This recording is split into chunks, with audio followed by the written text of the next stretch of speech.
Physics of Materials, Lecture 19, Features of Fermi Dirac Distribution Functions.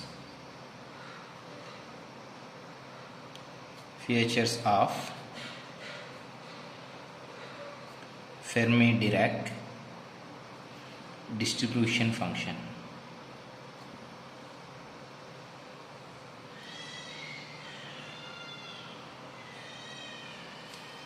So, in this, previously we derived the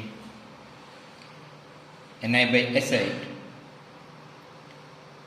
Ni by Si is equal to f of epsilon E is equal to 1 by 1 plus e to the power of alpha plus beta epsilon I, where alpha equal to minus 1 by EF by kBt, and beta is equal to 1 by kBt. EF by kBt minus EF by kBt, beta equal to 1 by kBt. By substituting these values, you may get e to the power of epsilon is equal to 1 by 1 plus e to the power of epsilon I minus EF by kBt. This is e to the power of 1 plus e to the power of EF minus EF by kBt. Okay, so this is the Fermi Dirac function. So in this, the features of a Fermi Dirac function is Ei and epsilon r is in this equation. This is epsilon I and temperature, absolute temperatures are fixed. These are fixed. So the only variable is epsilon f. This is the EF, epsilon f or EF, which is the Fermi energy. This is Fermi energy. The significance of EF is depends at when epsilon I less than EF, when epsilon I greater than EF, and when epsilon I is equal to EF. Okay. So from this equation, at condition number 1, at T equal to 0, at temperature T equal to 0. So then this equation is 1 by 1 plus e to the power of 1 by 0 is equal to infinity. So when at T equal to 0, f of epsilon is equal to, that is at T equal to 0, f of epsilon equal to how much? So when condition number 1, which is epsilon I is equal to epsilon f, when epsilon I is equal to epsilon f, this is 0 by 0, e to the power of 0, 1, 1 by 1, 1 by 1 plus 1, which is equal to f of epsilon is equal to half, r equal to 0.5. So number 2, which is epsilon I is less than epsilon f. So this is 0, which is 0, epsilon I is less than epsilon f, e to the power of 1 by plus infinity, which is goes to the e to the power of plus infinity. So e to the power of plus infinity, which is gives the minus values. So these corresponding to f of epsilon, this lies between 1 and 0.5, because this is Ei minus EF by kBt tends to minus values, where epsilon I minus epsilon f is equal to 0. So which is lies between plus infinity, which is the minus infinity values.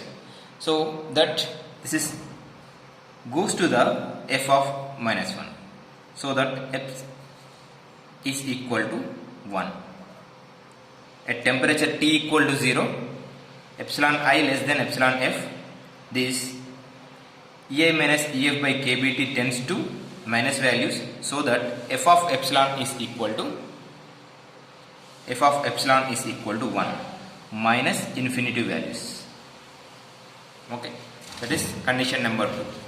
Condition number 3, if epsilon I is greater than EF, epsilon I is greater than EF, then EI minus epsilon F by KBT, which tends to plus infinity, then f of epsilon is equal to 0. F of epsilon is equal to 0. The conditions are: at temperature T equal to 0, epsilon I is equal to epsilon F, that implies f of epsilon is equal to 1 by 2, which is equal to 0.5, which is epsilon I is less than epsilon F, that implies f of epsilon is equal to 1. Epsilon I is greater than epsilon F, then which is equal to f of epsilon is equal to 0. This is at absolute temperatures. So with respect to graph, if you observed, which is f of epsilon and energy E, increasing energy. So you observe this type of graph where this is the EF and this is 1 and this is 0.5 and 0.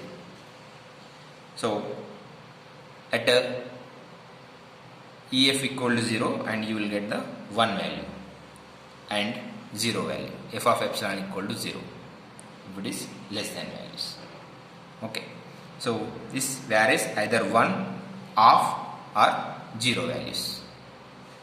Okay, and next condition, if it is at temperature greater than 0 Kelvin, that is at 0 Kelvin, and if it is temperature increases, then EI is equal to EF. That implies EI minus EF by KBT is equal to 0, so that implies f of epsilon is equal to half. This is 0 and 0, e to the power of 0 is equal to half, which is substitute in the equation, which is f of epsilon is equal to 1 by 1 plus e to the power of EI minus EF by KBT. This is 0, e to the power of 0, 1 by 1. So at temperature T equal to 0 or T greater than 0, f of epsilon equal to half for EI minus EF. This is condition number 1. And condition number 2, this EI is less than EF. If it is, then we have epsilon I minus epsilon F by KBT is a minus value. So that implies f of epsilon I is lies between 1 and 0.5. This lies between 1 and 0.5. Condition number 3, EI is greater than epsilon I, which is EI minus EF by KBT is positive. Then f of epsilon I is lies between 0 and 0.5. 0 and 0.5. Okay. So these are the conditions. So as a graph, if you observe this equation, so where E is the energy and the Fermi Dirac distribution function in this. So at 0 Kelvin, this is the EF values, and this is 0.5. Okay. So at temperature T equal to 0, this is the function. Okay. As the temperature increases, you may observe this type of a curve. Okay, this is at T1, and at T2 you may observe this type of curve. This is at T2 and this is the EF. As temperature increases more than EF also, above the EF also some levels are present, and at 0 Kelvin only below EF only below EF only levels are present. So the Fermi energy is defined as highest energy level that occupies at 0 Kelvin. So for the metals it is 0.25 electron volts Fermi energy level. Typical metals, the Fermi energy level is 0.25 electron volts.